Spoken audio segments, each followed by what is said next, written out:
നിങ്ങളുടെ കൂടെ ഒരു പരിശുദ്ധാത്മാവുണ്ട്, നിങ്ങളുടെ കൂടെ ഒരു സഹായകനുണ്ട്. യേശു പറഞ്ഞു, ഞാൻ നിങ്ങളെ അനാഥരായിട്ട് വിടത്തില്ല, ഞാൻ നിങ്ങളെ അനാഥരായിട്ട് വിടത്തില്ല, ഞാൻ നിങ്ങളുടെ കൂടെ വരും. ഇന്ന് യേശു തൻ്റെ ആത്മാവിനാൽ നമ്മുടെ കൂടെ ഉണ്ട്. കഴിഞ്ഞ ദിവസം കർത്താവ് പറയുമായിരുന്നു, നീ എന്ത് ചെയ്താലും ഞാൻ കൂടുതൽ അടുത്ത് വരികയല്ല, നീ എന്നെ കൂടുതൽ അടുത്ത് അറിയുന്നു എന്ന് മാത്രമേ ഉള്ളൂ വ്യത്യാസം.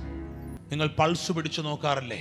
നിങ്ങൾ അങ്ങനെ വിരൽ വെച്ച് ശ്രദ്ധിക്കുമ്പോൾ മാത്രമല്ല അത് മിടിക്കുന്നത്, അതിന് മുമ്പും മിടിക്കുന്നുണ്ട്, അതിന് ശേഷവും മിടിക്കുന്നുണ്ട്.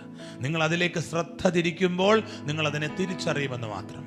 പരിശുദ്ധാത്മാവിൻ്റെ ശബ്ദം, പരിശുദ്ധാത്മാവ് ഒരിക്കലും ലൗഡല്ല. യേശു ഒരിക്കലും ലൗഡല്ലായിരുന്നു. അതുകൊണ്ടാണ് ബൈബിൾ പറയുന്നത്, നിങ്ങൾ അവൻ്റെ ശബ്ദം വീഥികളിൽ കേൾക്കയില്ല, അവൻ നിലവിളിക്കുകയില്ല. വിളിക്കപ്പെട്ടവർക്ക് മാത്രമേ യേശുവിനെ തിരിച്ചറിയാൻ കഴിഞ്ഞുള്ളൂ. യേശു നിലവിളിച്ചില്ല, യേശു തെരുവുകളിൽ തന്റെ നാദം കേൾപ്പിച്ചില്ല. അതേ യേശുവിന്റെ ആത്മാവാണ് പരിശുദ്ധാത്മാവ്. പരിശുദ്ധാത്മാവിന്റെ ഒരു പ്രത്യേകത, പരിശുദ്ധാത്മാവ് ഒരിക്കലും സ്വയം വെളിപ്പെടുത്തുകയല്ല. പരിശുദ്ധാത്മാവിന് ഒറ്റക്കാരിയെ പറയാനുള്ളൂ, യേശുവിന് ഒറ്റക്കാരിയെ പറയാനുള്ളൂ പരിശുദ്ധാത്മാവ്, പിതാവാം ദൈവം.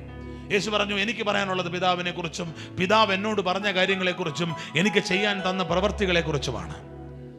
അതാ തൃത്വത്തിന്റെ പൂർണ്ണത. അതുകൊണ്ട് തന്നെ ഒരിക്കലും സ്വയം വെളിപ്പെടുത്താത്ത, ഒരിക്കലും സ്വയം ഉയർത്താത്ത പരിശുദ്ധാത്മാവിനെ ആരെങ്കിലും ദുഃഖിപ്പിച്ചാൽ ക്ഷമിക്കാൻ കഴിയത്തേ ഇല്ലെന്ന് കർത്താവ് പറഞ്ഞു. കാരണം അവൻ സെൽഫ് പ്രൊമോട്ടിംഗ് അല്ല, അവൻ പ്രൊമോട്ട് ചെയ്യുന്നത് യേശുവിനെയാണ്. നമ്മുടെ കൂടെ പരിശുദ്ധാത്മാവ് നിൽക്കുകയാണ്, 24/7 നിൽക്കുകയാണ്, 24 മണിക്കൂർ.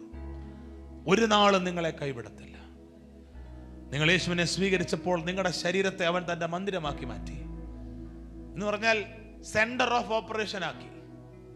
നമ്മൾ പറയത്തില്ലേ ആസ്ഥാനം, ചിലരുടെ ആസ്ഥാനത്താണ്. ഇപ്പം കേരള സർക്കാരിന്റെ ആസ്ഥാന മന്ദിരം എന്ന് പറയുന്ന സെക്രട്ടേറിയറ്റ് ഇരിക്കുന്നത് എവിടെയാണ്? തിരുവനന്തപുരത്താണ്. ആ ആസ്ഥാനത്ത് ഇരുന്നു കൊണ്ടാണ് ഭരണം നിർവഹിക്കപ്പെടുന്നത്.